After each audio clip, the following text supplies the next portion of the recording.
Hello and welcome. This is Hena Talati and you are watching It's Tomorrow News. If you have heard of the polar vortex, you might know it has something to do with the very cold weather. But what exactly is the polar vortex?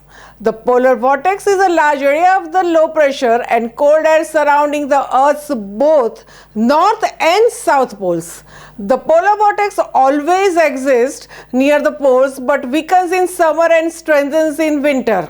The term vortex refers to the counter-clockwise flow of the air that helps keep the colder air near the poles.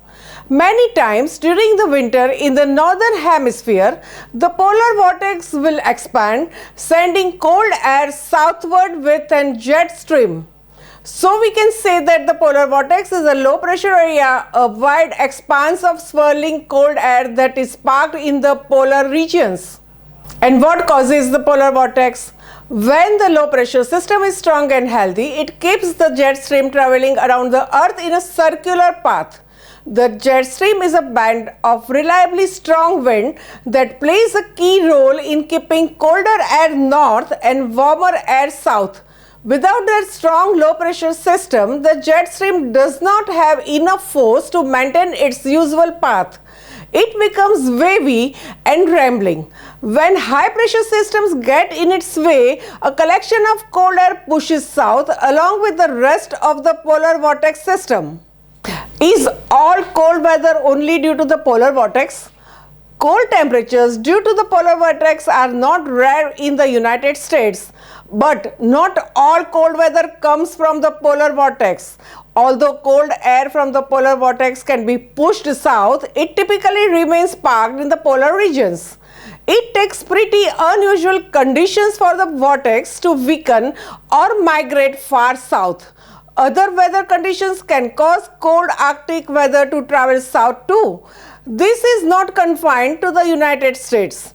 Portions of the Europe and Asia will also experience cold surges connected to the polar vortex. Weather forecasters examine the polar vortex by looking at the conditions tens of thousands of feet up in the atmosphere. However, when we feel extremely cold air from Arctic regions at Earth's surface, it is sometimes associated with the polar vortex.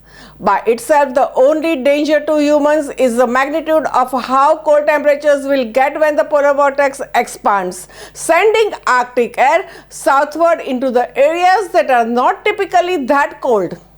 In short, there is no cause to be alarmed when you hear about the polar vortex, but you should be prepared for the colder temperatures.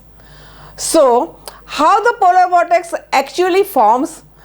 If we take a look at how the Earth's atmosphere is built, we have 6 layers that are surrounding our planet.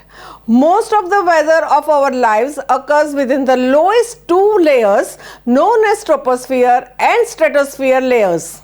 The lowest is the troposphere layer where all the weather we encounter takes place. The troposphere layer extends from the Earth's surface up to 12 kilometers into the sky. The layer above troposphere is much deeper one. We know it as the stratosphere layer. The stratosphere is about 10 to 50 kilometers thick and it is also very dry. An important part in the stratosphere above us that drives the dynamic patterns in our weather is known as polar vortex. The polar vortex is very large, 3-dimensional ring of pretty powerful winds above our heads. It surrounds both the north and south poles and is rotating roughly about 20 to 50 kilometers above the Earth's surface. Typically, the polar vortex is the strongest during the winter months.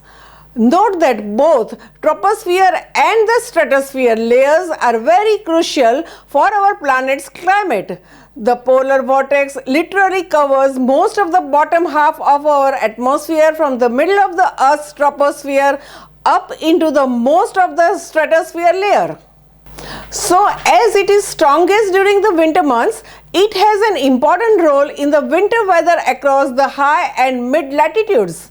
Indeed, across all 3 continents, North America, Europe and Asia. To conclude, the polar vortex itself is acting as a very large cyclone and it covers the whole polar region spread down to the region in the mid-latitudes. That's all for now. For more news updates, stay tuned with us. It's Tomorrow News. For more global weather updates like this, subscribe our channel and hit the bell icon for regular updates.